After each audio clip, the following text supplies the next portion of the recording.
Okay, here are my top 5 Big Ten basketball favorites for next season. I know the Final Four is still happening, but give me a break, okay? It's time to get hyped for next year in the Big Ten. These picks might change. They're probably going to for sure change as the portal and offseason unfolds. So don't come at me next March saying if I was on or off or whatever, unless I repeat my predictions in November, and then you can come after me. I guess October is when I would do them. But then it's fair. Then it's fair game. First, let's talk honorable mentions. I have a few: Indiana, Ohio State, Oregon, and UCLA. Indiana's still building their roster, but I really like Darren DeVries. I'm sorry, I said that wrong in a different episode. With their NIL money, they could create something special. Maybe compete year one in the Big Ten like Michigan did with Dusty May. Ohio State had promise. Ohio State had promise, but plenty of letdowns this year. I just mentioned Devin Royal possibly leaving, but if he stays, I like this Buckeye squad. Christoph Tilley bolsters their front court, and they're chasing big portal targets with NIL to burn. My biggest concern is Jake Diebler. He's beaten good teams, but got outcoached by Northwestern and blew late leads this year. Oregon's got Dana Altman, a great coach who always grabs quality portal players. With Jackson Shellstad coming back and maybe Nate Biddle too, they've got a solid core, good enough for a mention, but too many unknowns for the top 5. Finally, UCLA will be a problem next year. If they would have kept Mara, they'd be in my top 5 for sure, but they're my number 6. Pairing Donovan Dent with Eric Daly and Sky Clark makes a lethal backcourt. If Tyler Bilodeau has a strong offseason and they find a solid big man, this team will be tough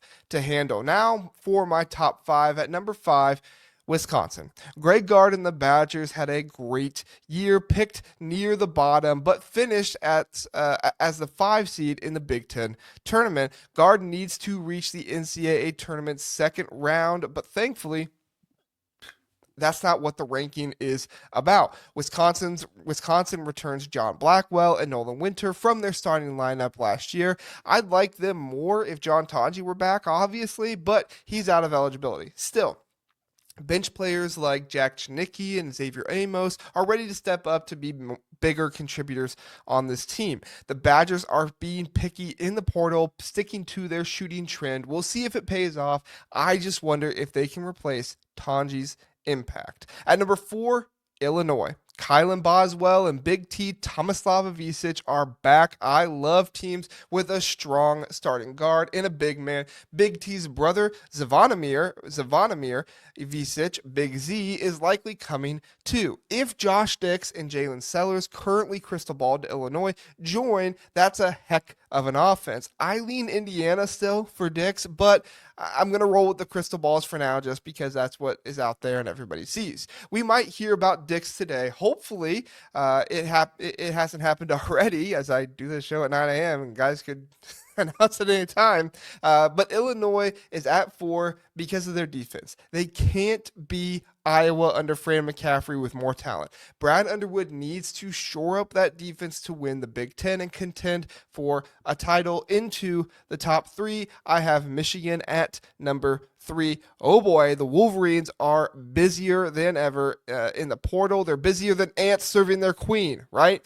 Starting with Elliot Cadeau and Merez Johnson is intriguing. I really like Johnson, and Dusty May will do cool things with him. Michigan's in on everyone, and from what I hear, they usually get their targets. Few say no to them, and it sounds odd with how many they've been contacting, but their money and May's eye for talent make it work. Now, May needs shooters to surround Johnson and Cadeau. I believe they'll find them, and when they do, I trust May will build another strong team.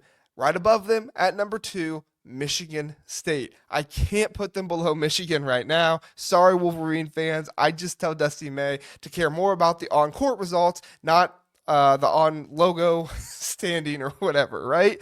Michigan State's losing Trey Holloman, likely Jace Richardson, Jaden Akins, and Frankie Fiddler. I'm not sure who I'm banking on yet, but Tom Izzo's greatness shines through. He's hunting in that portal, building a winning culture with guys who fit, like with Jeremy Fears, Cohen Carr, Carson Cooper, and of course, Jackson, Kohler returning. They've got a solid foundation. Some of this isn't certain, but I'm betting on Izzo, even without the guy, yet I'm convinced he'll find this offseason, and the Spartans will have another great year. Finally, at number one, it's the man on the graphic next to me, the Purdue Boilermakers. How could it not? If you don't have Purdue at number one, go sit in the corner and rethink yourself, okay? Because they're clearly the favorite, all right? Unless Braden Smith leaves or his Cybertruck dies and he can't get to the arena anymore. I mean, I love this lineup. Smith, Fletcher Lawyer, a transfer wing, maybe Brooks Barnheiser, we'll see.